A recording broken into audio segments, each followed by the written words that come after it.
This is Carlos Allende. I am the author of Love or the Witches of Windward Circle, and I'm reading from chapter 3 today, in which we are told how the third daughter was conceived. The witch explained, I had a niece whom I once cured of scabies by rubbing the fat from a skunk on the red spots in her privates while she recited the Lord's Prayer backwards. Because of this, she came to suspect that I practiced witchcraft. However, she couldn't tell that to her parents for fear of revealing how she had gotten sick in the first place. Thus, she only shared her suspicions with the boy that had given her the disease originally.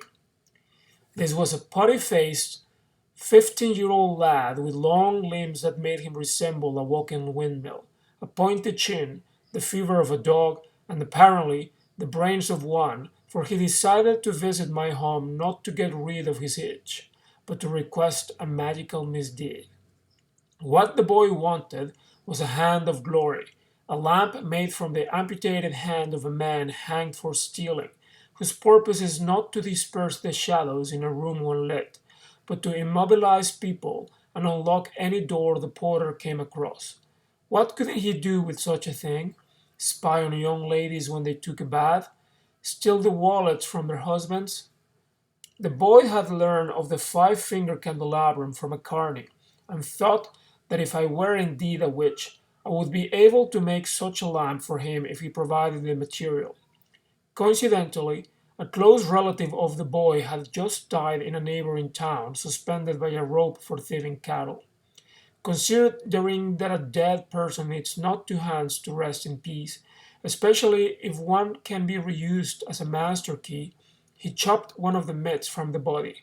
Pardon, papa, he said, and consoling himself with the thought that heaven would provide the deceased with a pair of white wings in the afterlife, he trudged the long way to the beach with the bleeding hand wrapped in a pole. He arrived at my house by nightfall. A thick layer of fog had settled onto the marsh. He knocked on the door 3 times. No one answered. He spied through the windows, but couldn't see anything inside. He walked around the house and found the black goat that served me as my familiar, sleeping on a pile of hay. The fiend had promised to stay home all night and watch my 2 girls and my drunken husband sleeping it off inside while I attended the devil's ball. The boy decided to sit down and wait.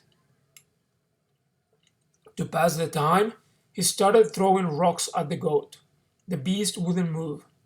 It looked so tamed, the boy thought of mounting it as if it was a horse, just because, to have some fun. He grabbed the buck by the horns and passed a leg over its back.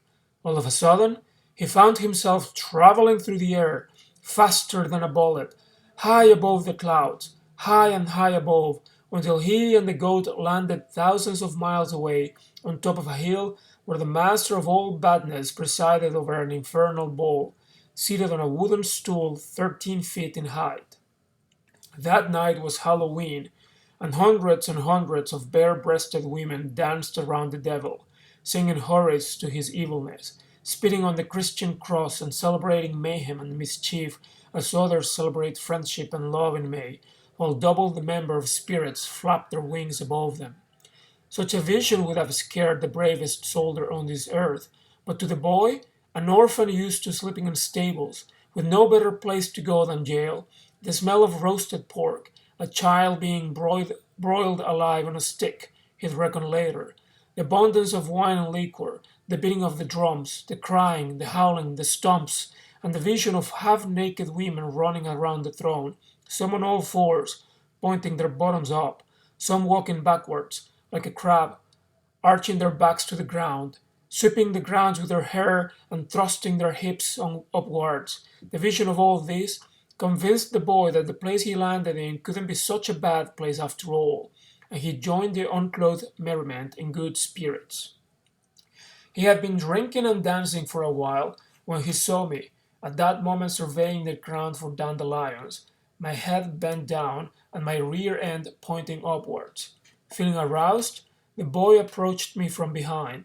thinking on my part that it was a demon friend who so unexpectedly claimed my body, for it is not uncommon that, during the feast of Sabbath, when the abundance of fumes and liquor has driven women to the edge of sanity, witches engage in the sport of fornication with all sorts of Ariels, as well as with other witches, male and female, and even with animals or elongated objects, like pokes or doorknobs.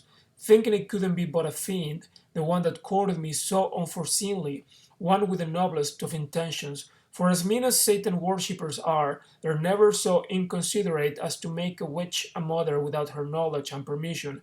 I rushed to pull my knickers off and salivate my parts. I closed my eyes, tightened my fists, and bent to my lowest. As said, whenever my husband wanted to have intercourse with me, I presented to him the wrong conduit, so as to not become pregnant.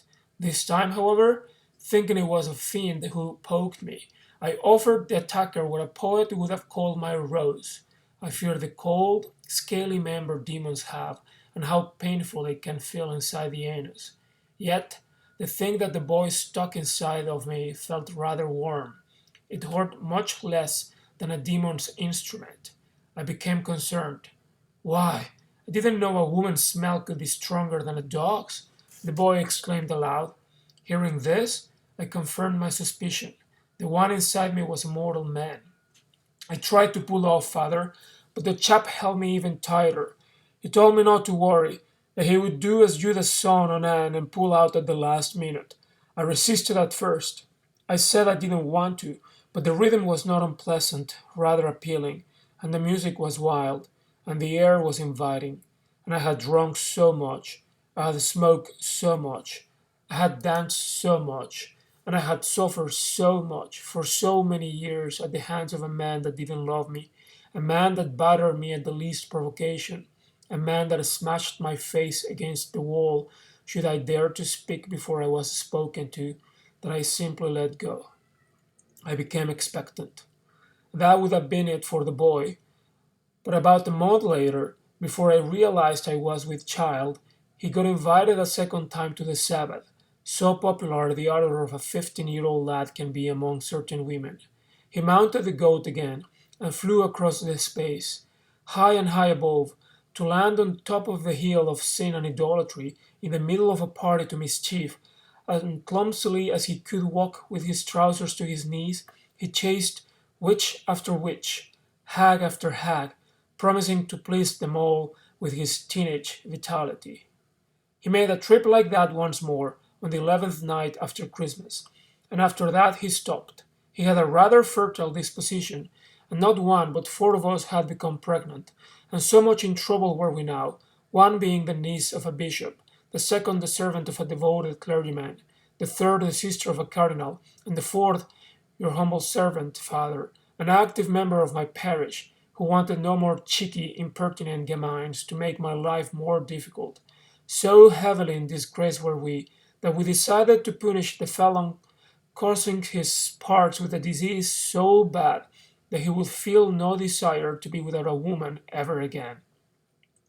His manhood started to squirt a putrid squeam when he peed, and began getting smaller and smaller, until one day, 6 weeks afterwards, it disappeared. As much as the boy looked for it within his bush, he could not find trace of it. That's it. The chapter continues. Thank you very much.